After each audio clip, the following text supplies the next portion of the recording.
মায়ের পা ধরে ক্ষমা চাও। আমি কোনো অন্যায় করিনি, ক্ষমা আমি চাইতে পারবো না। কি পারবে না? কি বললে ঠাকুরপো? দে, খুব করে দে, দে না। বুনু শোন, তুই তুই হলি আমার বেস্ট ফ্রেন্ড। যতক্ষণ আমার লগে থাকবি তোর বুদ্ধির ব্যবহার করার কোনো দরকার হলো না। তুই আবেগের ব্যবহার করবি। আমি যাকে আই লাভ ইউ, তুইও তাকে আই লাভ ইউ। আমি যাকে দেখতে পারি না, তুইও তাকে নট সিং দেখতে পারবি না।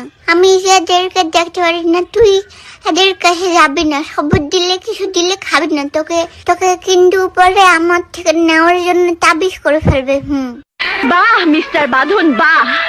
যখন আপনি বলবেন বসো, আমি বসবো। আপনি বলবেন ওঠো, আমি উঠবো। আপনি বলবেন শুয়ে পড়ো, আমি শুয়ে পড়বো।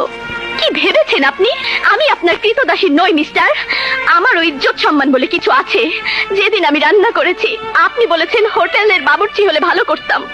আমি আপনার সেবা করেছি, আপনি বলেছেন নার্স হলে ভালো করতাম। যখন স্ত্রী তার স্বামীকে সেবা করে, তখন তাকে ভালোবাসতে হয়, তাকে সার্টিফিকেট দিতে হয় না।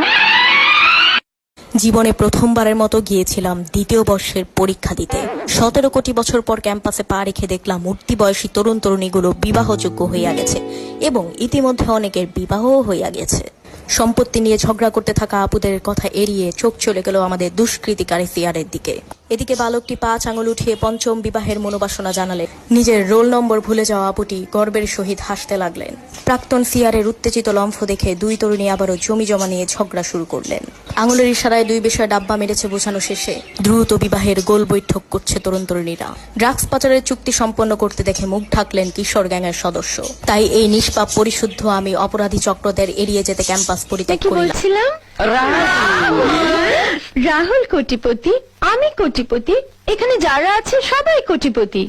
হোয়াট অ্যাবাউট ইউ পূজা? আমিও কোটিপতি। তাই শুনি, কি কি আছে তোমার? গ্রামে একটা ছোট্ট বাড়ি আছে, গোলা ভরা ধান আছে, আর সব থেকে বেশি যেটা আছে সেটা আমার দাদার ভালোবাসা। পৃথিবীর সব টাকা পয়সা এক জায়গা করলেও আমার দাদার ভালোবাসার দাম দেওয়া যাবে না। এদিক দিয়ে আমি তোমাদের সবার থেকে অনেক বড় লোক।